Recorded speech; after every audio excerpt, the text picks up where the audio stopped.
Back with Michael Edward. Michael, in the four-part video series, what can people expect to see, and how long are the four parts? Just to give our listeners an idea of what they can expect. Each part, I believe, is about 10 to 12 minutes long. There's four parts, and it basically is from the article that I wrote dealing with the synthetic genes and the techniques of using all this bioengineered bacteria and such to try to heat up the oil. It flows pretty good. I'm not a professional. I'm just a poor victim. I'm here on the Gulf just trying to get the word out and put the videos up. I had somebody actually do it for me, and that was just to get the truth out, because it seems that everybody like Kendra and Pensacola, Greg, the more they try, the more things come against them. And if there's some slack because they can't continue on the same strength they were, well then people like me and others need to speak up and not let this get shoved under the carpet. All right, you got one scientist who has stepped up to help you. What are you going to do? I don't understand why, with all the major universities and so forth down there, that some of these people aren't getting involved with this. Now, some are, but they're shut out from the mainstream media. They don't get access, so we don't hear much about their work. But how come there is not a more cohesive effort at this point? We've been at this how many days now? How many months since last, 3, 4, 5, 6, 8 months, 7 months? I don't know, something like that.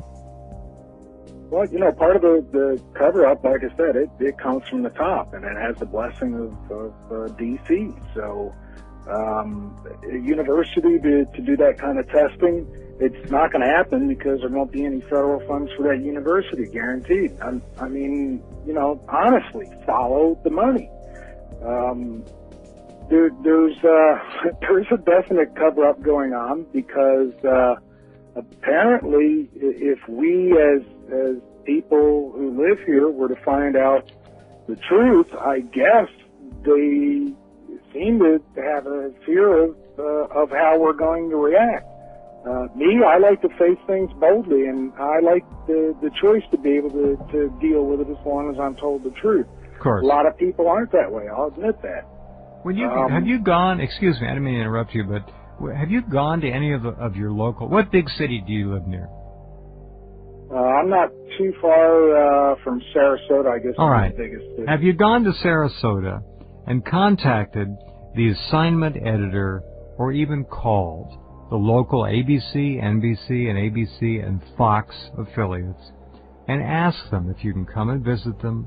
Will they send a crew down to cover what you've just put together, which is a 4-part series on what's happening to the biology, not just in the water, but the biology that walks around on the land.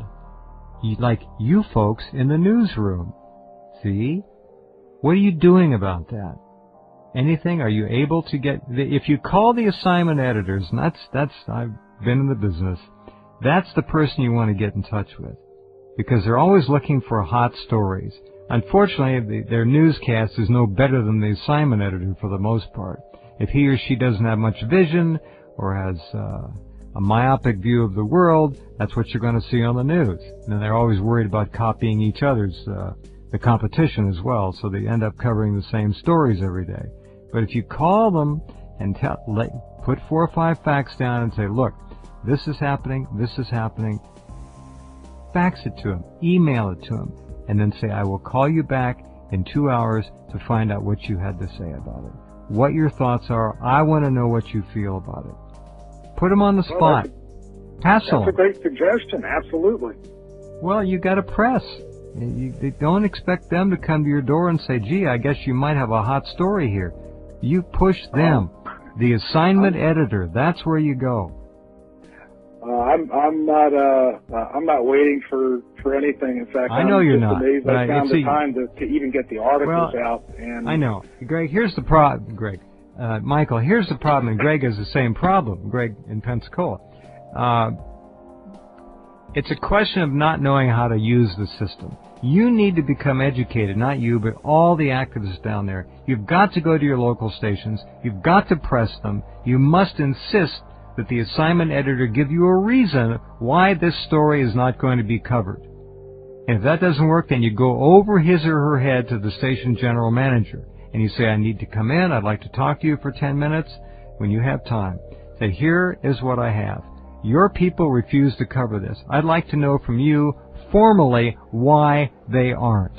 Is this with your blessing, or did you know about it? Press them. Well, I would hope that that would work. And, it will. Thanks it will. for the suggestion, because I think I'm going to try it. I just, in my own defense, and I'm really not defending myself, but my first primary concern is I run an animal sanctuary, and we have rescued animals, especially the rescued horses and such.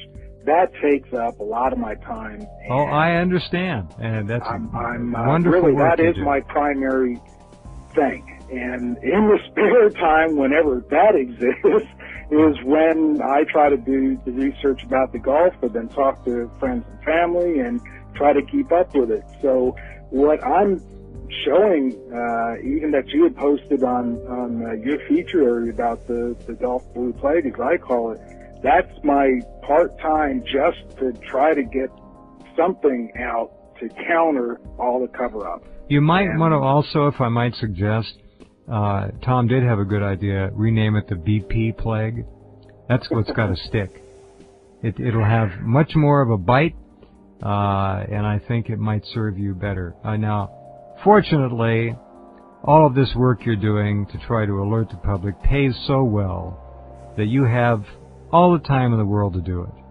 No one's getting paid for any of this volunteer work. Greg in Pensacola is out of money, and BP knows this.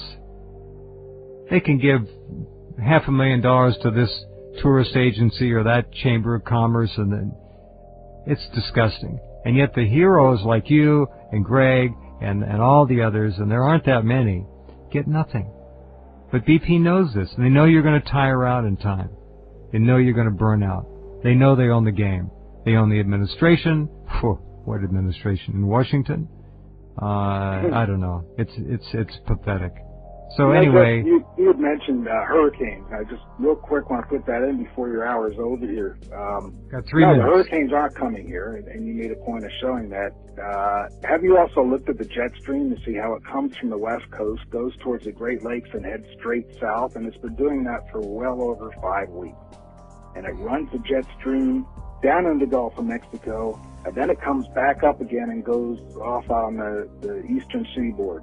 Now, that's obvious to keep everything that's in the Gulf in the Gulf. In the Gulf, Hurricanes sure. can't stir it, and the jet stream pushes it back down so it doesn't go up over North America. Very good point, and that's not an accident, in my opinion.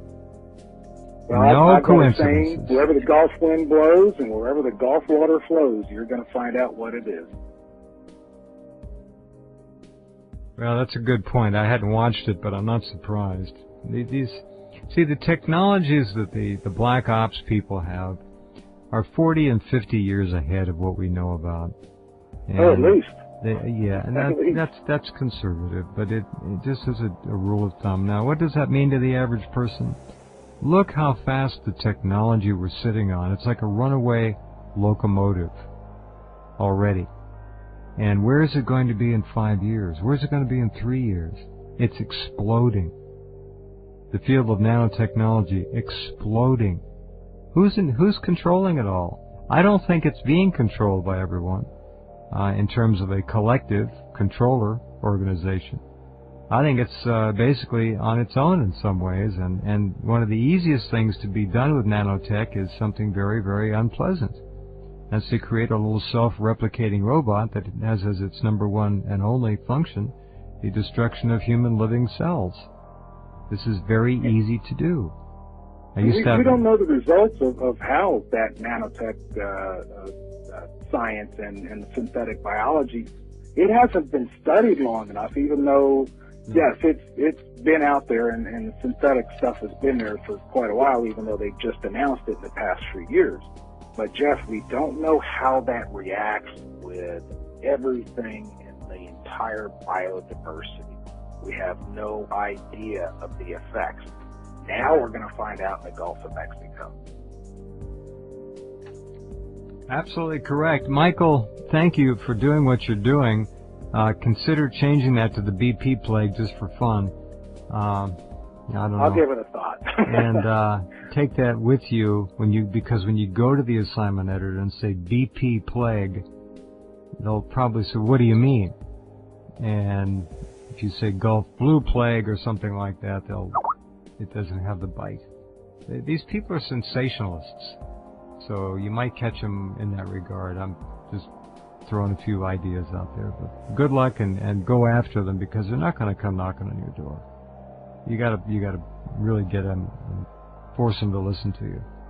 Well, I appreciate the encouragement, Jeff, and like I said, you're one of those very rare people who will publish the truth of what's going out, and you really are appreciated. You've got an audience just because of that. Thank you. Well, I couldn't do it without people like you. Thank you, and give my best to everyone down there, and I'm pulling for you as hard as I can. Okay, appreciate it. Take care. Good night, Michael. Good night. You can see his 4-part series in Rense.com's featured stories. Hope you can take a look, and we'll be back.